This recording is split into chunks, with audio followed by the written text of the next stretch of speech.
सुन, एक बार की बात है। अनीता नाम की एक युवा लड़की थी जिसे अपनी दादी से उपहार के रूप में एक सुंदर बोलने वाली गुड़िया मिली थी। गुड़िया के लंबे लहराते बाल और एक प्यारा दिव्य चेहरा था जो जब भी बात करती थी तो जीवंत हो उठता था। सबसे पहले अनीता गुड़िया की नर्सरी कविताएं सुनाने और कहानियां सुनाने की क्षमता से खुश थी। लेकिन जैसे जैसे दिन बीतते गए वह बोलने लगी। इसकी आवाज में कुछ अस्थिर करने वाली बात पर ध्यान दें। यह लगभग भयावह लग रहा था, मानो यह उसके कान में गुप्त रहस्य फुसफुसा रहा हो। एक रात जब अनीता बिस्तर पर लेटी थी, उसने दूसरे कमरे से गुड़िया की आवाज सुनी।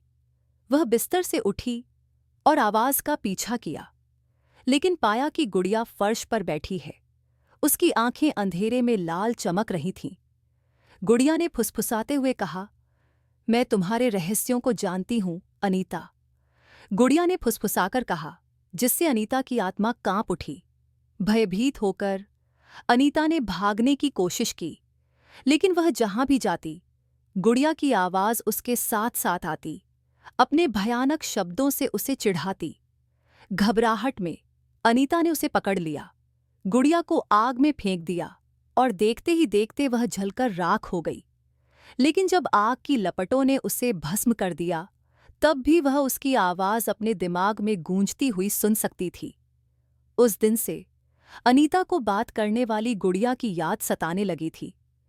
वह कभी भी इस भावना को हिला नहीं पाई कि वह अभी भी उसे देख रही थी, उसके सबसे गहरे डर को प्रकट करने की प्रतीक्षा कर रही थी। गुड़िया के नष्ट हो जाने के बाद भी अनीता इस एहसास से उबर नहीं पाती कि गुड़िया अब भी मौजूद है।